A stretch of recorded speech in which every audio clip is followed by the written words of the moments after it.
What about OCD and depression? Hey, this is Seb from SocialAnxietySolutions.com, a former social anxiety disorder sufferer and a social confidence coach.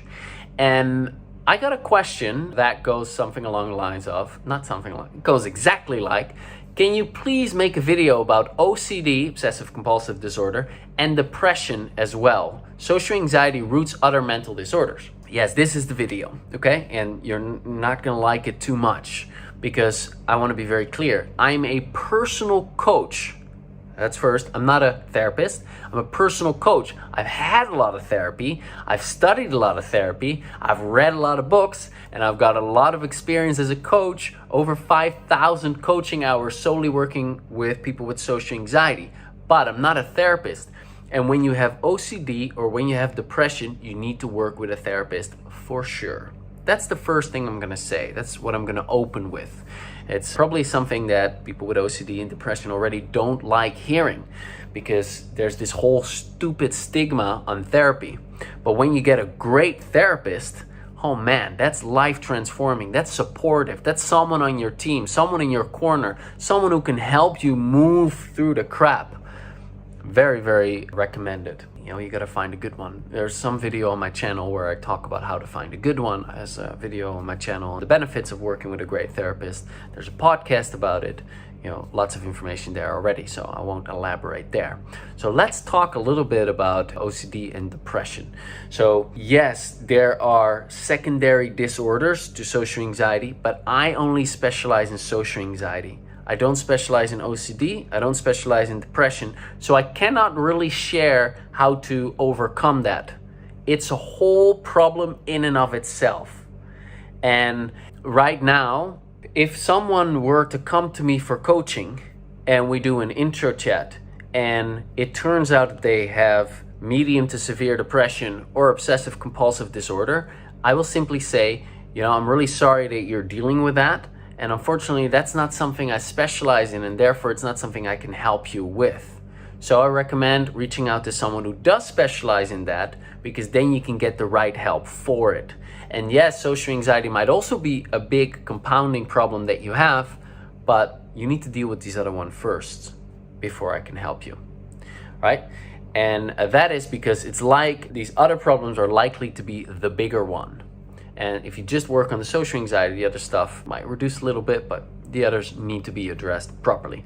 So that's a lot of pre-frames and things like me spitting some truth that might be difficult to hear, but I want to be very honest and upfront. These are serious issues and there are solutions for them, but I'm just not the guy, right? I'm the social anxiety specialist. I'm the social confidence coach. So that's not my specialty. That being said, I can say a couple of things about it that might be helpful to you. Okay, starting with OCD, obsessive compulsive disorder. It's the checking all the time. Oh my God, did I lock this door? Did I lock this door? Yeah, I think I locked it. Did I lock this door? It comes, my little experience with it is personal and from things I read. And I think it has a lot to do with control, not feeling safe. It has a lot to do with trauma. And one thing I want to say about it is I had a lot of obsessive thinking, okay? I had a lot of obsessive thoughts that I didn't want to think, thoughts that I was afraid of. And I won't go into what they are because it might even freak you out, you know? It's like, that's scary. And it's impossible to not think about what you're afraid of thinking of. And so I'm like, oh my God, how do I get rid of these thoughts? Actually, how I got rid of them was by not getting rid of them, by allowing them, by accepting them, by giving them permission to be in my body and not identifying myself with these thoughts and realizing I'm not going to act on these thoughts, okay? For example, thinking that I'm a psychopath or worrying that I'm a psychopath, which I actually had, one of the crazy thoughts, scared the shit out of me, you know? And so I just allowed myself to have that thought and feel the feelings that were connected to that thought, because a thought is just bothersome because it has emotion connected to it. Neutralized thoughts that don't have an emotion to it, they don't bother you, or they hardly bother you because they don't feel bad. So when you allow a crappy thought to be in your mind and you just give it permission to be there, and you tap through it, you accept it, you allow it, you don't run from it, and you realize that, hey, I'm not going to act on it, and this doesn't define who I am. It's going to take the sting out of the thought, and then eventually you stop giving it attention and it won't bother you anymore. Okay? And you can do that with each thought, one by one, step by step. Okay? So that's something that really, really helped me. So I hope that really, really helps you. And you can do that with the help of a therapist, of course. Highly recommend that. One more thing that I wanted to say about this as well. My mentor, Dr. David Lake, he's a psychotherapist. He's not in practice. He's retired, so you cannot reach out to him for assistance.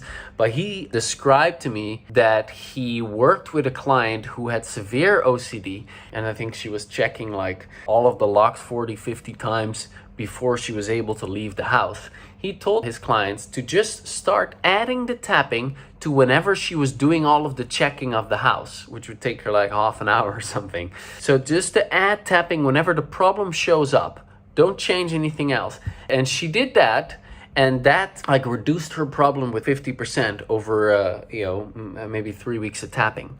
So just that, adding tapping to whenever these thoughts show up or whenever the problem behavior shows up, that's going to really help you already. Okay? So those 2 tips for OCD. Then in terms of depression, again, I don't specialize in it. So there is the mild kind of depressed thinking that is often combined with social anxiety. And it's like, oh, I can't overcome this social anxiety. It really sucks. As a result, my future doesn't look as great. And you just see everything a bit more gloomy because of the social anxiety problem. That kind of mild depressed thinking responds very well to tapping. Okay? Won't go into how, but basically when you go from feeling hopeless to hopeful, that's going to elevate your mood significantly. However, when you have medium to severe depression, it's a different story. And I don't know how to address it because, again, not trained for it, not specialized in it, have not experienced it. So for that, you need to reach out to an expert. And you need a multi-pronged approach, most likely, because it could be a variety of factors. I have 2 podcasts that I did on this topic. One with my mentor and one with EFT Master Sophia Kayer. And you will find the links below this video. So what I just want to say, when you're suffering from depression, you need to get some outside help. You need to start working with a therapist. It's going to take some work over time, but I think you want to go and do that. I had a personal experience. In fact, I had 2 personal experiences. One person, a friend of mine, reached out to me to say that a mutual friend that we had was suicidally depressed, and that he said he was gonna, kill himself and so on. And, if I knew any tapping for it. I'm like, no, I don't know any tapping scripts for that. There's no such thing. That person needs to get to a therapist right away and get the assistance. That person, unfortunately, actually died. He took his own life. It was really, really sad. And he just didn't take things on. Another person quite close to me reached out, said, hey, Seb, this person has severe depression and is suicidal, and what should I do? I consulted with my mentor, who's also a psychotherapist with 30 years of experience, and the advice was, go to a therapist right away and get the person on medication to get the person stable, and from that place you can actually start working on the underlying problems. So when it's severe, that's the advice. Pretty deep, dark stuff, but you want to use the best of all that is out there in order to get the support that you need and start working at resolving these issues. And luckily, there are solutions for it. Hope this is helpful. I look forward to connecting with you soon. This is Seb from socialanxietysolutions.com. Bye for now.